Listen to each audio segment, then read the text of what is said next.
अगर कोई भी नेता की बात अगर कोई आज देश में मानने के लिए तैयार है तो हमें लगता है हमारे नेता पवार साहब की बात को सभी मानने का काम करेंगे।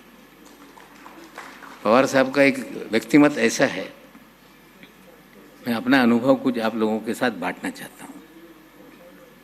मुझे लगता है कि आज एक पत्रकार ने मुझसे पूछा कि पवार साहब के मन में क्या है, ये किसी के समझ में नहीं आता। और मुझे लगता है कि वो नेता कार्यकर्ता क्या जो अपने नेता की मन की बात न समझ पाए, वो नेता और कोई भी कार्यकर्ता पार्टी का कार्यकर्ता नहीं हो सकता। लगातार खबरें आने लगती हैं कि आज नहीं कल भारतीय जनता पार्टी के साथ पवार साहब जाने वाले हैं। जब 1999 में महाराष्ट्र के अंदर राष्ट्रवादी कांग्रेस पार्टी का गठन हुआ, उसके बाद ये खबरें आने लगी कि पवार साहब देश में उप प्रधानमंत्री बनने वाले हैं और महाराष्ट्र में शिवसेना, भारतीय जनता पार्टी और राष्ट्रवादी कांग्रेस पार्टी की सरकार बनेगी। मैं समाजवादी पार्टी में था, राष्ट्रवादी कांग्रेस पार्टी के सहयोगी दल के नाते हम लोग काम कर रहे थे। कार्यकर्ता और बहुत सारे साथी चर्चा करने लगे। मैंने कहा कि पवार साहब विचारों से समझौता नहीं कर सकते और हमें लगता है कांग्रेस से बातचीत होगी और पुनः पवार साहब ने वो सारी चीज़ें, मुझे सत्ता नहीं मिलेगी तो चलेगी लेकिन हम विचारों से समझौता नहीं करेंगे। और 1999 में पहली बार साबित करने का काम किया कि हम बीजेपी के साथ नहीं जाएंगे। उसके बाद लगातार खबरें आने लगी, मोदी जी प्रधानमंत्री थे, खबर आने लगी, पत्रकार मुझसे पूछने लगे कि सुप्रिया ताई मंत्री बनने वाली है, आपकी पार्टी भारतीय जनता पार्टी के साथ जाएगी। मैंने सीधे कहा कि ये संभव नहीं। बोले आप कैसे बोल सकते हो? मैंने कहा कि मेरे नेता के मन में जो है वो मुझे समझ में आता है, मेरा नेता ऐसा कर नहीं सकता।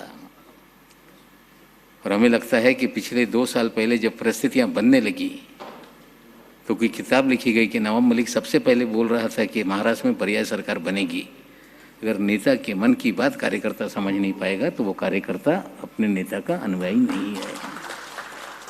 निश्चित रूप से हमारा नेता ऐसा है कि मेरा अनुभव है कि जब भी मुझे कोई संकट आया, अगर कोई दुख की घड़ी मेरे साथ आई तो सुख की घड़ी में नहीं लेकिन दुख की घड़ी में हमारे नेता आदरणीय पवार साहब का फ़ोन आया और क्या परेशानी है इसकी जानकारी लेने का काम हमारे नेता ने करने का काम किया है। हमें लगता है कोई नेता अगर अपने कार्यकर्ताओं के साथ उसके दुख बांटने की क्षमता रखता है, उसे समझने की कोशिश करता है, तो उससे बड़ा महान व्यक्ति कोई हो नहीं सकता। हम सभी की जिम्मेदारी बनती है कि आज पूरा देश आदरणीय पवार साहब की तरफ देख रहा है। पूरा देश चाहता है कि कहीं ना कहीं इस देश के अंदर एक परिवर्तन के लिए एक बड़ा मोर्चा बनाने का काम किया जाए।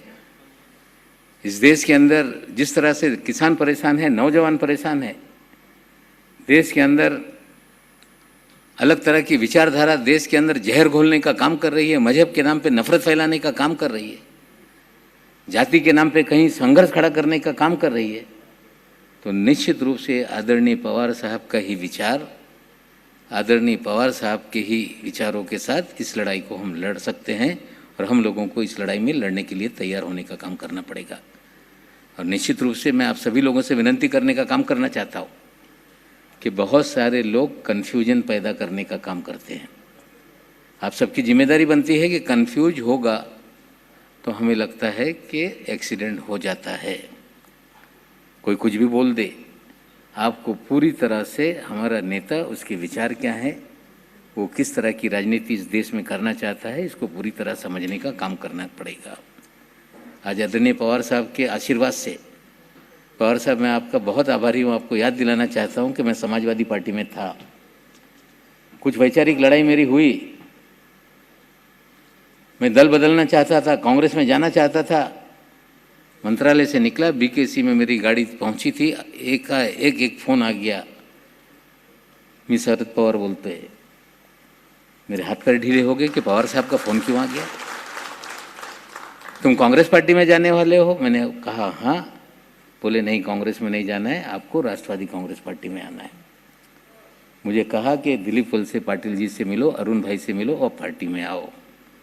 आपने मुझे निमंत्रित किया, पार्टी में लिया और मुझे लगता है कि जो आपने मुझे बुलाया था, मेरी जो क्षमता थी वहाँ तक आपने पहुँचाने का काम किया।